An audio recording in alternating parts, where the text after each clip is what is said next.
Hello and welcome to this episode of the Worship Band Builder Podcast, where we are working with you to lay the foundations for skillful worship. I'm Eric Roberts, and I'm joined by my lovely co-host and quote boat captain, Emily Roberts. I don't have quotes for this one. They'll just have to take our word for it. Oh, well, the last episode was full of quotes, and it was amazing. It was about planning ahead. That was a fun one. Yeah.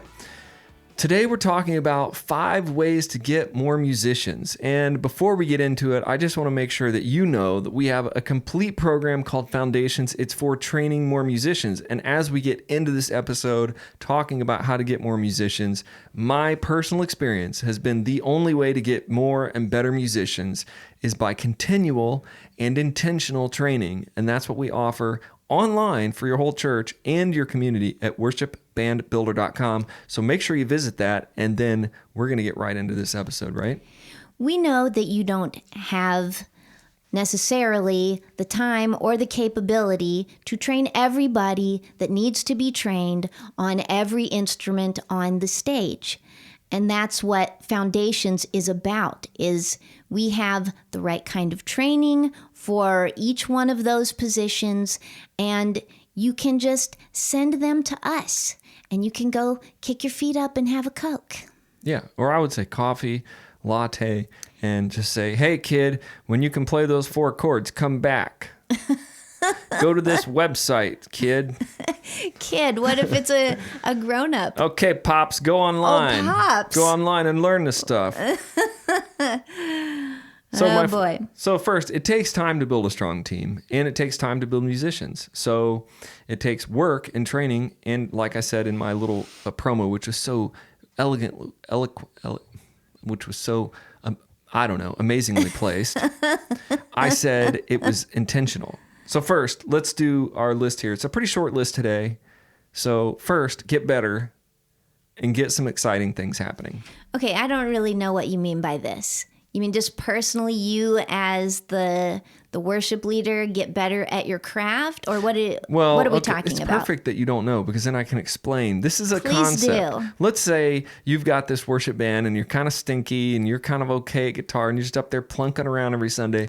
Do you think that everybody's going to be thinking, man, I wish I could get up there and be a part of that? I want to be a part of that. Maybe not everybody. Some people. Some might. But my point here in my brain was, as you get better, as you get exciting things happening on your stage and in your worship program, more people are going to be drawn into it. So exciting, like you invite a trumpeter to come one week, or somebody playing the bagpipes, maybe have somebody on a unicycle. Yeah. I mean, if you think, what do you mean by exciting? What are we talking about? Exciting things like, okay, so for example, the exciting thing I used to do was I did a Wednesday night guitar class where I would just be like, anybody that wants to play, come on Wednesday night. We're going to have like a little jam session. So create some interest. Yeah, is it's what exciting. You're saying. Create some different things. I thought we were better. talking about, like fog and light show and, making something spectacular happen on the stage. I think you just take whatever you think. I mean, if you think a unicycle and a trumpeter is exciting, I think a trumpeter on a unicycle. Yeah, if you pull that noise out in church, you're going to have a sign-up sheet in the lobby and it's going to be full. People are like, I want to get involved with that. I got some bagpipes, like you said. I mean, whatever is going to be cool and exciting for your church, it's not going to be the same for everybody. My church that we were in, that we built a lot of really strong teams and had success in training, was just basically, hey, we're going to do guitar nights, and anybody want to bring your guitar? And people were showing up, like old guys, young kids. They're all showing up, and then they were like becoming a part of the team. That's and it was like excitement to get together and do something fun. Now, I just want to be careful and say that I'm being silly, but trumpets and bagpipes are instruments that honor the Lord just like every other. And so I do not want to misconvey my feelings about any of those instruments. I'm just goofing around. Yeah, that's funny, because I'm thinking, if there is somebody who plays bagpipes who's listening, right? They're probably thinking, dude, I'm awesome and I know it. because those are like awesome. They are so hard to play. Do you realize what it takes to play bagpipes? Yeah, I don't think we could offend those guys. They're pretty much, they know they're awesome. They show up, man, everybody's going to be like, okay, everybody else put your instruments down. The dude's got bagpipes. Well, and when I was in the band, the trumpeters were pretty much the most confident guys and girls on the field. So Yeah. So you picked two musicians. Now, if you would have said something like, bass players, those Oh, guys, stop. those guys are easily offended, because they play the bass. No. I'm just kidding. There's so many bass jokes and so many bass memes out there on Facebook. I feel sorry for bass players now. We should start a bass player support group. Bass player support group. Yeah. If you play bass, it's okay. You are still cool. You know what the one thing I will say about a bass player, and this, if you're a bass player, you've already heard this. If you always want to have a gig, play bass. Honestly, without the bass, music is not danceable. I mean, Yeah. bass is what creates the danceability of music, in my opinion. And if you are a bass player, you are in no shortage of gigs because there are just so many guitar players, but there are not that many bass players. And you I feel always that we need a have bass gone player. off the rails just a tad. Yeah, here. well, it's exciting. do exciting stuff. Have a bass jam at night. All right, next one. Ask your friends. Okay, ask your friends. So we can go down this road for a while. Ask your friends to start playing instruments. Ask your friends to join the band. Ask your friends to come to band practice. Ask your friends if they play the music. I mean, number one, here's the big thing. Just don't be friendly, and that's on you. Be friendly. So when you're saying ask your friends, you might really be saying go make some friends Yeah. who are interested in playing. Go make some friends, basically. Yeah. Make some friends with people in your church.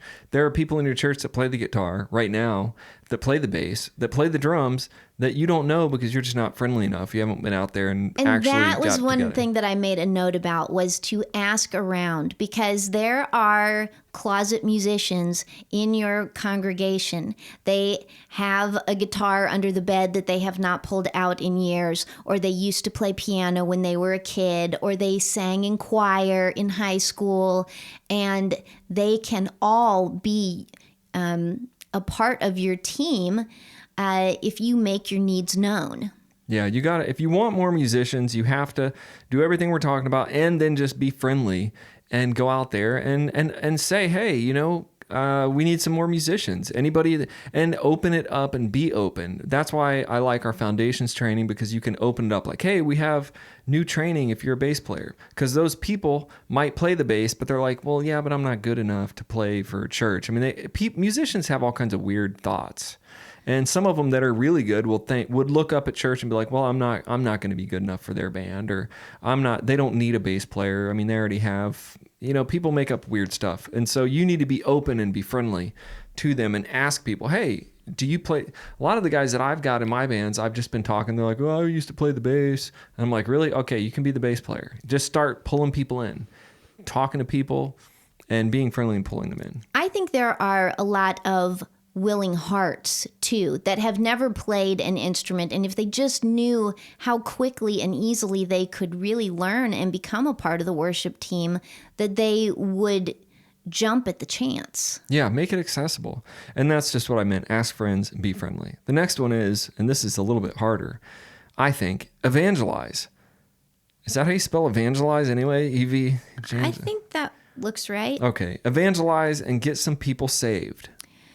So you mean like go to a bar and grab the live band and say, hey, you want to come to church? Or Yeah, where are we pretty getting much. these guys? Yeah, you're looking for musicians. You need, a lot of these churches that we're talking to right now, they're small churches. They're like, well, we don't have anybody to play the guitar. Well, what about, Jenny's uncle, Brad, who comes every 3 months. Maybe he's not a Christian. Maybe he just shows up during Christmas, but he plays in a rock band. Why not go hit him up, talk to him, take him to lunch, evangelize. This is more asking around and finding out. Yeah. Maybe you're talking to a congregation member and maybe they don't play an instrument, but they know somebody who does. Yeah. My thought on this was to go to your local schools, and if you have a college or university around, band directors can tell you who's musical at school. Certainly at a college, there are plenty of music majors that may be available and just looking for a place to build their skills and hone their craft. Of course, they might also be looking for a paycheck, but that usually doesn't have to be a big expense. And you can just tell them straight up, no, dude, we ain't paying you. We ain't paying you. This is the church. This is God's work. You can say whatever you want to. But yeah, some musicians want to get paid, but a lot of musicians just want a place to play. Coming from a musician, if somebody would have come to me and said, hey, we've got a band that plays every Wednesday night and you can perform on Sunday. And they're like, oh, really? And I get to play? Yeah, and you get to play on this cool stage with this cool bass amp. And they'll be like, yeah, I want to do that. So you just got to work the musician's brain. Evangelize think like them. a musician. Think maybe. like a musician and get musicians. But a lot of people look at it, in my opinion, they look at it like, well, we just don't have anybody. Well, of course you don't have anybody. You got to start, like I said, training. You got to get better. You got to start some exciting stuff. You got to get friends. You got to bring people in, pull people in. And this can be anybody. If you're the pastor, if you're the worship leader, if you're the drummer, you can do this. You can bring a bass player. You can say, hey, I got a guy at work that plays bass. You can evangelize your bass playing friend at work and bring him into your church. And, we're not going to talk too much about this, but sometimes people, they play in the bar. So maybe you want them to be saved before they get on the worship team, or maybe not. That's for a whole nother webinar. But if you're reaching out to people and they're saying, well, I'd love to come play at church. And you're like, okay, great. And, they're playing at the bar on Friday night. Those are issues that your church and you are going to have to work out. But evangelizing is not always easy. And there's always going to be questions like, well, this guy wants to play on the worship team, but he's also playing in this bar rock band on Friday night. Hey, if he wants to come to church, I'm thinking, yeah, let's get him into church. But then every worship team is going to be different. I have probably personally never done that. I've never had like a guy that's been, playing in a bar band, playing in my worship band. I have never. But I know people that have. So I think it's more of a heart issue for you to figure out, but it's all about evangelizing. I feel like the friendliness thing. You said be friendly, and that is easier for some people than others. So if you are not the outgoing sort, if you are a musician because you love music, but interacting with other people is challenging for you, then it may take the form of just making your needs known through the bulletin, having an announcement made a few weeks in a row on Sunday, and just, again, making your need known to your congregation. If talking to people one-on-one makes you a little jittery, you can go about it this more covert way. And there are self-help books for that. I mean, you're the leader or one of the leaders, and you're trying to build a team. So yeah, I mean, if you're having those kind of issues, like I don't want to talk to people, I'm with you. I don't like talking to people a lot. I don't like, some things, and you just have to get over some of that. But this, when you said put it in the bulletin, it's a perfect transition for my next point, which is open up training to your whole church. And this is a way that if you're kind of like feeling nervous about talking to people, or let's say, and there are valid reasons why you do that. So let's say you're a woman and you're not married.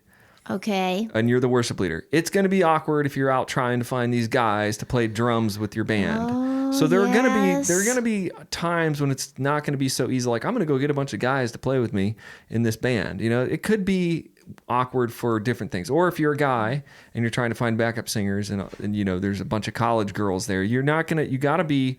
So there are going to be times that you're just going to have to use like other people in your band, other things. Or if you're just really shy and can't talk to people, you're just going to have to get a self-help book. Is that bad? Get a self-help book. We'll make a podcast on that. Are you having those thoughts, Emily, like you were scared to talk to people? You're not having those thoughts. No. But I know that, sometimes we relate more to our music as musicians than we do that's true. To some musicians are very quiet people. And they don't want to talk to people. I get that. So you can put in your bulletin with Foundations training. It's really cool because you can put in your bulletin, once you enroll in Foundations, you can put in your bulletin, and this is epic Anybody who wants to do music, anybody who wants to join the band, you can enroll in Worship Band Builder.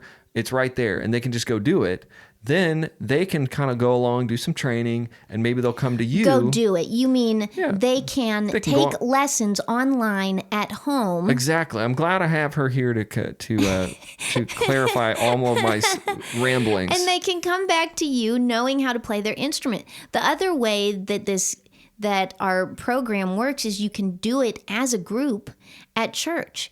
And especially if you are if you have kind of been put in the worship leader position by default and you are still struggling and not feeling as confident as you'd like to with playing your instrument, you and a couple of other people on your team or new friends from church, since you've been out there being friendly and getting to know people, could take these courses together. Yeah, it would be perfect for them to do that. So you don't have to be super friendly. You could use online tools, which brings us to the last point of this podcast, which I know you all love because that's all you ever do is play on social media. Oh, social media. Now I will just explore this together because I haven't thought this out too much. Okay. You know? Social media for getting new people. So I really think, because I'm an old guy, kind of. I'm older. I'm an older guy. More distinguished. I'm a more distinguished guy. The social media, to find band members on social media, I think would be hard. But it's more of that, I'm thinking, just go talk to people face to face, know who, get some friends. But social media is easy. Who? Know who's who. You just know who's who. I was trying to be like that guy, that Dr. Seuss guy. Know who. Trying to make a... Oh boy, you better stick to playing your guitar. I'm going to know who on my team. I'm going to know who. I'm going to put it on social media. Hey, you guys want to come play with this band that I'm putting together? Or, hey, check out this new live stream that I have. We're looking for bass players. Social media is pretty powerful. So if your whole band is using it and if your whole church is using it, you guys got to get using it if you're not. But to get new people in your church, it'd be easy. You could put up a thing. Hey, we're doing a Wednesday night guitar night. And you could put that on social media. And you could bring people in. Okay, but what if they put it up there and nobody looks at that or responds to it? Well, that's because they have a low rates of interest on their social media feed. I don't know. That's what I would get. I would put out the plea and I would get like 2 viewers. That's true. Well, you got to be good at social media. That's why I thought we'll just talk this out. If you're not great at social media, find some young whippersnapper in your church. Whippersnapper. Find some young whippersnapper in your church. Not a whippersnacker. Whippersnacker. That's me. I'm going to be snacking all day. Find some young kid in your church who's got a million followers on Twitter and say, hey, would you tweet this out for us? That's what I mean. I don't know if social media is going to be the most important part of building this, but I can see relevant ways for you to use this. If you have a thing to put up every week, here's one. I'm going to give you a social media tip. All right, okay, lay it on me. Here's what I do know. And here, listen, everybody, this is going to be the last tip, but this is going to be a killer tip. Okay. If this is going to be so good. We can't stand the suspense. Yes. If you're okay, so if you're going to put up one social media thing like, hey, I'm going to have a band practice. Anybody want to come and play? And nobody does it. That's fine. You'll think, oh, that didn't work. So here's my challenge. Put it up every day. Put up the same, every day. Say it in different ways every day. We're doing band. Just be really annoying on social media. And that's how you do it. So you have to keep putting stuff out there so much. If you're in a little bit older, you're thinking that's super annoying, but that's the only way to break through. There's a lot of noise there, so just break through. Just keep telling everybody every day how good your band is and how cool your church is, and just keep kind of saying it over and over again, because all it takes is a few people that after a week or two they'll be like, hey, well, they keep talking about it, I might go check it out. See, it's just a matter of just keep throwing the net out there on social media. If you're going to use social media, do it upright. Do it whatever you think it should be, do it about 10 times more. And that's probably about enough. Okay. And that's social media. Build your band. If you're really cool and if you're really, young and you're cool and you're on social media, put yourself out there playing and just put stuff out there. Put your link to your church, your live stream, everything else like that. Okay. I'm not sure about that, but Yeah. Well, that's because we just don't understand the Twitters. the Twitters. The Twitters and the Facebookers. We understand Facebookers. The Twitters and the TikToks and the Instagrammers. This episode goes out to you. Remember to join us at worshipbandbuilder.com/podcast, where you can get all the show notes, and you especially want these show notes. This was the most epic show, and you can get those show notes at worshipbandbuilder.com/podcast. We'll see you there. God bless, and we'll see you next time.